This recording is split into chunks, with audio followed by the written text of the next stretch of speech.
Hey there, and welcome to the Weaver's World. I want to start this video off by saying thank you for watching this series.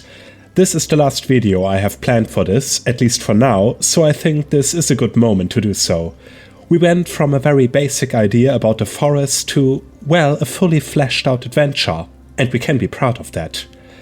So today I want to give you a bit more advice on how to actually run the adventure, because by now we have written pretty much anything that we needed to.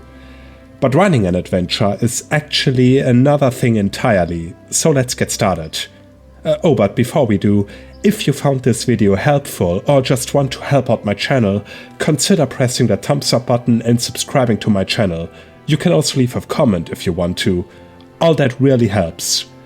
But with that out of the way, let's go.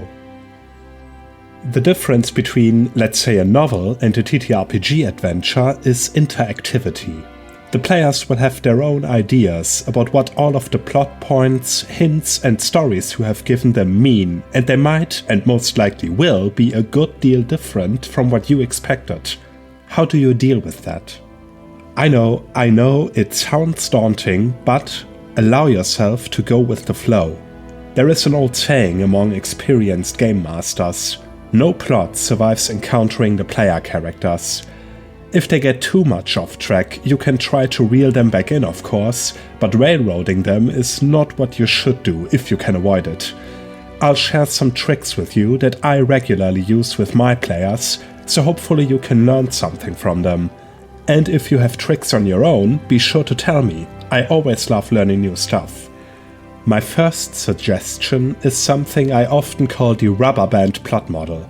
Imagine a set of story elements, in our case maybe the goddess, the temple in the forest and the evil cult currently situated there. These are fixed points in your plot, and how the players arrive there or even in what order is up to them.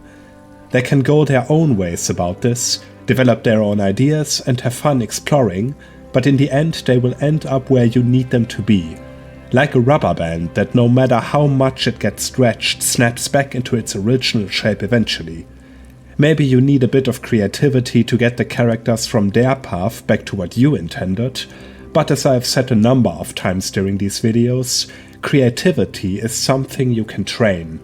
Maybe try to come up with some scenarios your players could do beforehand and how you would resolve them to get back on track, so to speak. I also like to incorporate my players' ideas into the plot. This is a bit more advanced, but works great in campaigns that go longer than 1 or maybe 2 sessions. Maybe an unimportant NPC looks kind of shady to them. In that case, why not make them the hidden priest of the cult?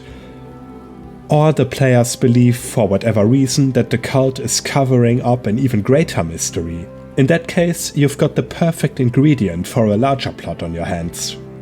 Honestly, this is the best advice I can give you. Let your players write the story with you. No matter how good you get at writing, your players will have ideas you would have never even thought of, and not using such a wellspring of creativity is ill-advised. I'm not saying you should discard everything you've written when your players have different plans, but that you should see them like editor's notes. They can be helpful.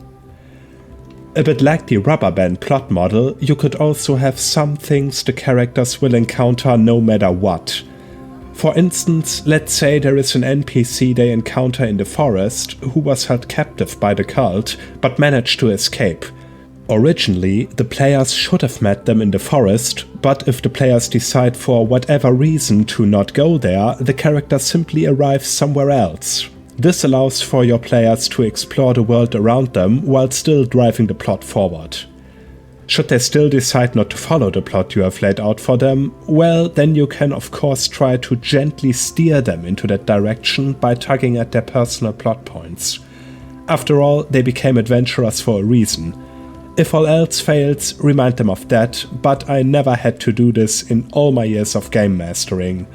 So, at least from my anecdotal point of reference, this is very unlikely. In the end, however, the most important thing is to make the adventure feel like it developed organically. That is to say that whatever happens does not feel forced, but like everything your players said and did led towards a logical conclusion. This is something you can practice and draw inspiration from by reading, watching series and movies, and paying attention to the world around you. What people do, say, and think influences their behavior, the world around them, and the attitude of the people they meet. This kind of flow cannot be written. It has to be experienced. So allow yourself to let go and have fun with your players and the adventure you have written.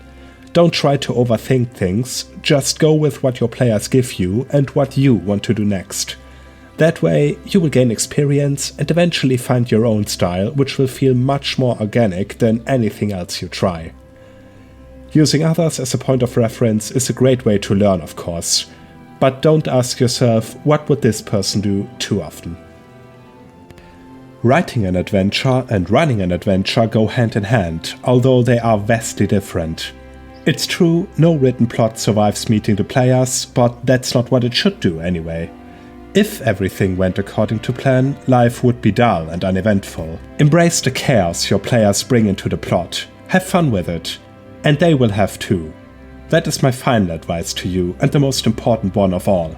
Have fun. I know I always have, no matter what my players throw at me.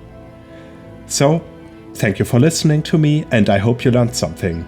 I will make more videos about running games, writing, and so on in the future, and maybe even revisit this topic. I'm still learning too, after all, and I don't intend to stop learning. But that is all I can tell you for now. Goodbye, and see you soon.